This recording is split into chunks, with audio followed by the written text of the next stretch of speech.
से विषम तीर।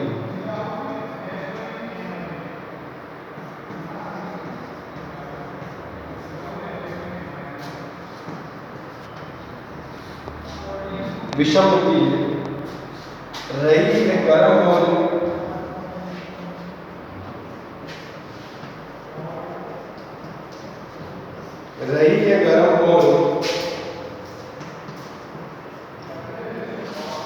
टोनन में जाएगी।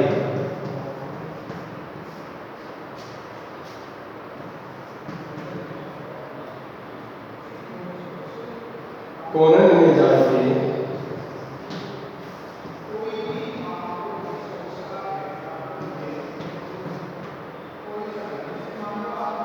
धूम ने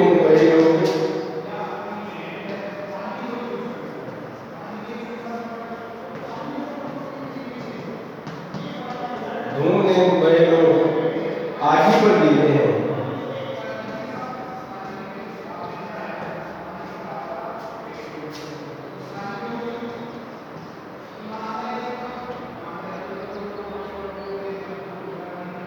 ये सो लगाए हैं।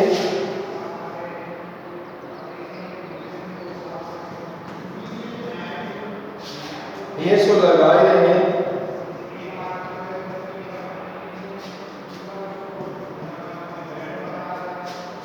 ने सुलगाएगी।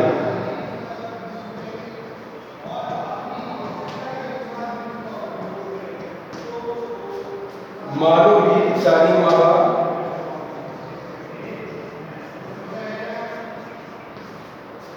मारो गीत जानी महासीत।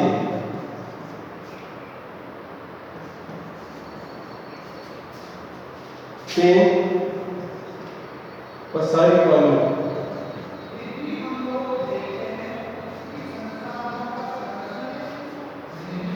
चतिया की चार रखो।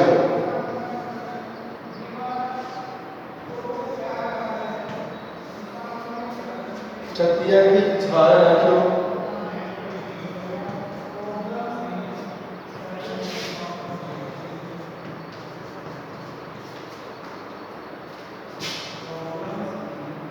पाओ छिपाएंगे।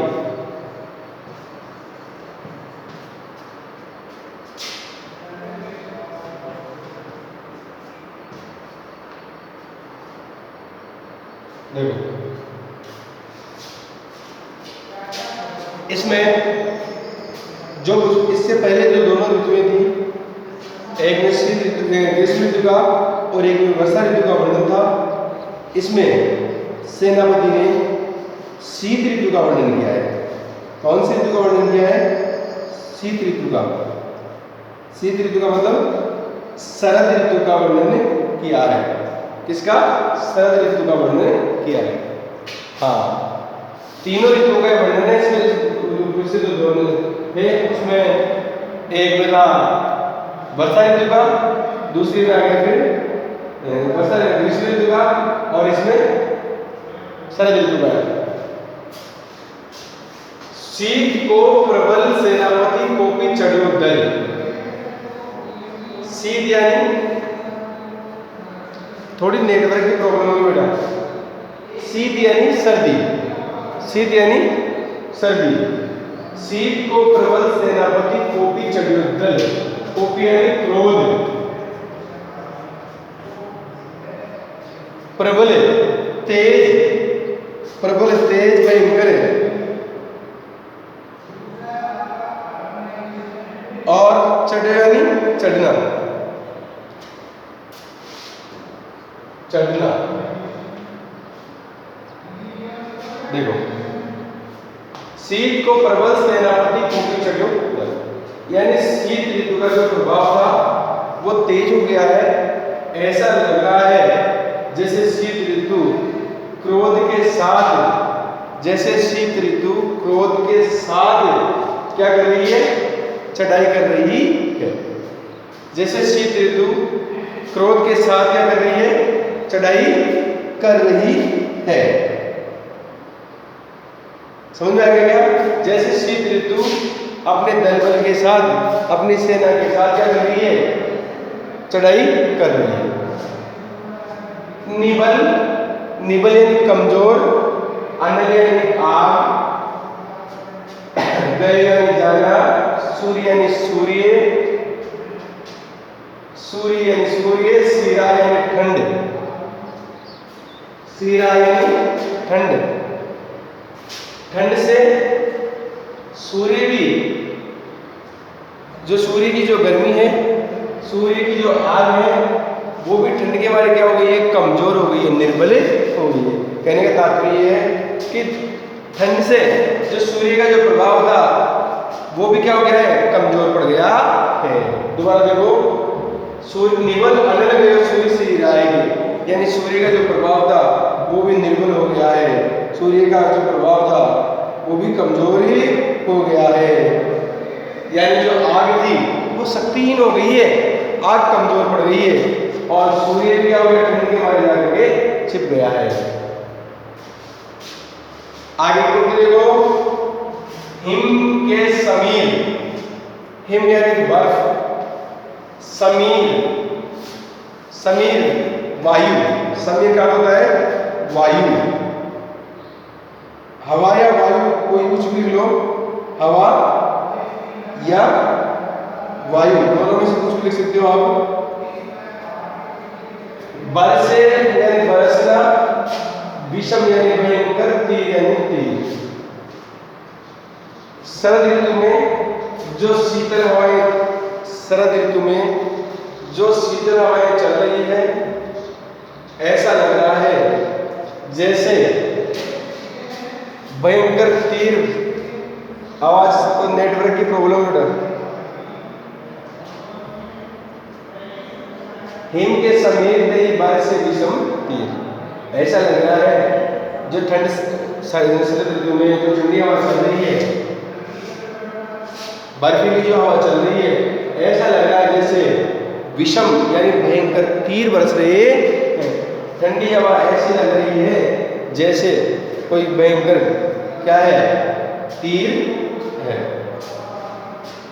तीर बरस रहे हैं, तीर लग रहे हैं, एक ही बात है। चले आगे, रही है गरम कौन कोनन में जाएगी, रही है गरम बोन, बोन का मतलब होता है बोन, रही है गरम भवन, भवन भवन, भवन का मतलब भवन, गरम यानी गर्मी, कोने यानी कोने में, जाइए जाकर के, ऐसे लग रहा है गर्मी ना गर्मी, शीत के मारे गर्मी किसी भवन के कोने में जाकर के छिप गई है। शीत के मारे जैसे गर्मी, रहिए गरम कौन, रहिए गरम कौन कोने में जाएंगे, ऐसे लग रहा है जैसे जो गर्मी है वो कोने में जाकर के, किसी भवन के कोने में जाकर के छिप रही है। बताओ कहीं दिक्कत है? धूम नैन बहे लोग आगे पे गिरे हैं, धूम नैन बहे, धूम यानी धुआं, नैन यानी आंखें, बहे यानी बहना, लोग यानी लोग, आगे यानी आग, पर यानी पर, गिर यानी गिरना। देखो अत्यधिक ठंड के कारण, अत्यधिक ठंड के कारण लोग क्या करते हैं, अग्नि के पास, आग के पास बैठ जाते हैं। तब क्या होता है, धूम नैन बहे, तब उनकी आंखों से आंसू बहते रहते हैं, धुआं के कारण तब उनकी आंखों से आंसू बहते रहते हैं और लोग आग पे गिरे हैं। ठंड से बचने के लिए लोग आग पे गिरते रहते हैं, अर्थात आग के नजदीक बैठ जाते हैं, आग के समीप बैठ जाते हैं। आग से बचने के लिए, सॉरी ठंड से बचने के लिए लोग आग के नजदीक बैठ जाते हैं, आग के समीप बैठ जाते हैं। तब धूम नैन बहे, उनकी आंखों से क्या बहते रहते हैं, आंसू गिरते रहते हैं। किस कारण से? धुआं के कारण से। ये सो लगाए रहे, नेक सो लगाएंगे, ये सो लगाए, ये यानी हृदय, हृदय सो लगाए रहे। देखो शरद ऋतु में लोग आग को अपने हृदय के पास लगा के रखते हैं। आवाज कट रही है, थोड़ी सी नेटवर्क की प्रॉब्लम है। क्या करें बेटा, कोई ऑप्शन नहीं। देखो ध्यान सुनो, दोबारा बता दूंगा ना। ये सो लगाए ये यानी हृदय। शरद ऋतु में लोग आग को अपने हृदय से लगा के रखते हैं। शरद ऋतु में लोग आग को अपने हृदय से लगा के रखते हैं। नेक सुलगाए के अच्छी तरह सुलगा करके, आग को सुलगा करके, आग को जला करके लोग उसको अपने पास रखते हैं, अपने हृदय के पास रखते हैं। क्यों रखते हैं?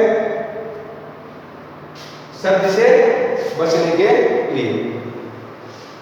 ऐसा लग रहा है मानो भीत जानी माँ शीत ते पसारी पानी। बताओ, नेक अच्छी तरह मानो भीत जानी माँ शीत ते पसारी पानी। मानो ऐसा लग रहा है जैसे डर के बारे या डर से शीत ऋतु ने अपने हाथों को क्या कर लिया है? फैला लिया है। दोबारा देखो, मानो ऐसा लग रहा है जैसे शीत ऋतु ने भय के कारण, डर के कारण अपने क्या है? पसारी पानी, हाथों को पसार रखा है। देखो किसी को दिक्कत है क्या इसमें?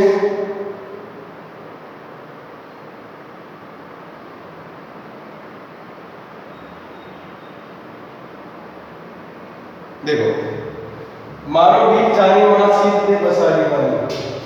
भयंकर सर्दी से बचने के लिए, मानो ऐसा लग रहा है भयंकर सर्दी से बचने के लिए लोगों ने क्या कर रखा है?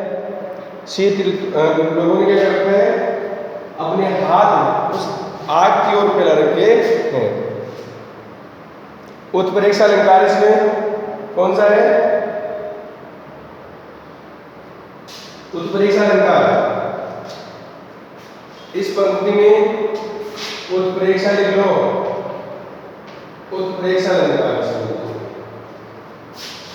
अब देखो, मानो भीत यानी भय, जानी यानी जानने लगे, महा यानी अधिक, शीत यानी सर्दी, ते यानी उष्ण, पसारी यानी फैलाना, पानी यानी हाथ। भयंकर सर्दी के वजह से मानो क्या कर रखे उन्होंने? अपने हाथ किसकी ओर फैला रखे हैं? आग की ओर फैला रखे हैं। देखो, छतिया की छा रखियो, छतिया की छा, छतिया यानी छाती, हृदय, छा यानी छाया, राखियो यानी रखना, पाव यानी आग, छिपा यानी छिपा करके, पाव यानी आग और छिपाई के यानी छिपा करके। छतिया की छा राखियो पाव को छिपाए। कहने का तात्पर्य है कि लोग शरद ऋतु में उस आग को अपने हृदय से छिपा के रखते हैं। ऐसे उस आग को अपने हृदय से छिपा के रखते हैं, जैसे ऐसे लगता है मानो अपनी छाती की छाया में उस आग को छिपाए हुए हैं। कहने का मतलब ये है कि लोग उस आग के बिल्कुल नजदीक रहते हैं, उस आग के नजदीक अपने हृदय को रखते हैं तपाने के लिए, शरद ऋतु से बचने के लिए। अब बताओ, किसी को दिक्कत है कि किसी पंक्ति में? देख लो एक बार।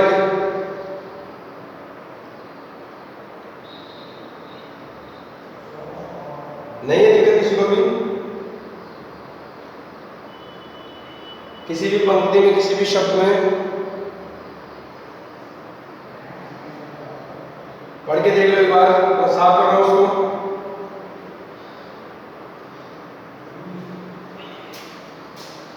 कौन?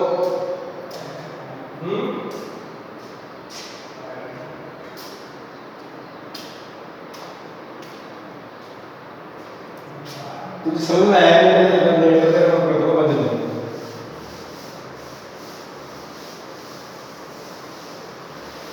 अब देखो आगे चैप्टर है, अगला चैप्टर दे।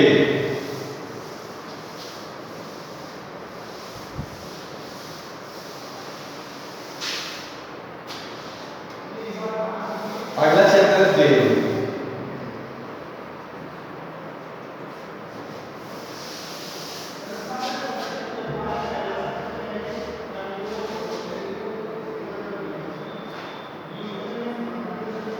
पहले इसकी क्वेश्चन आंसर देख लो एक बार आप। कवि ने किस ऋतु को ऋतुराज कहा है? ऋतुराज किसे कहा है? बसंत ऋतु। किसे कहा है? हाँ लगा लो, बसंत ऋतु। सूर्य चाप का अर्थ क्या है? इंद्रधनुष। कविता में बंदीजन किसे कहा है? कविता में बंदीजन किसे कहा है? कोयल और मोर को। कोयल और मोर को।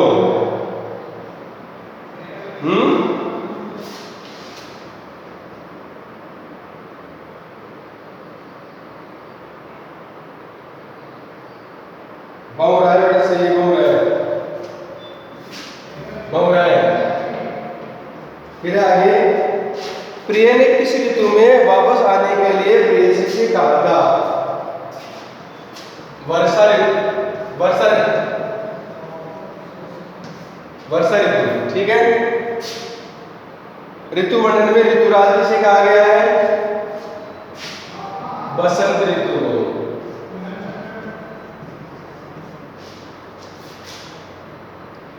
निबल अनल से क्या तात्पर्य है? निबल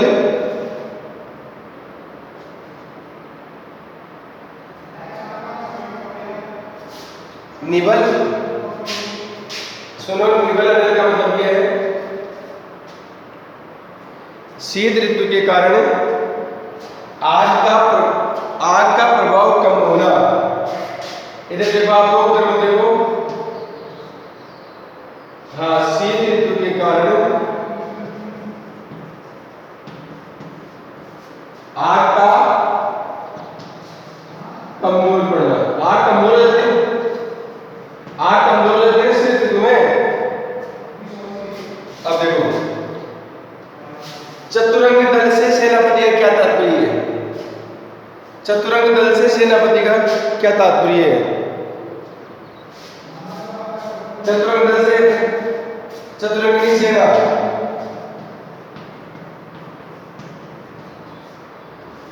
चार प्रकार की सेना है, बताया था मैंने। रथ सवार है,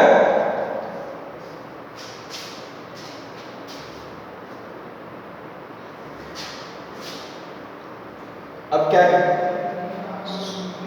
सुन तो रहे हो ना, देखो, रथ सवार, गज सवार,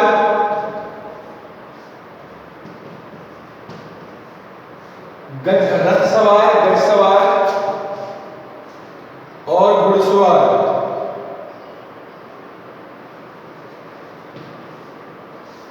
और पैदल, ये चार प्रकार की सेना है।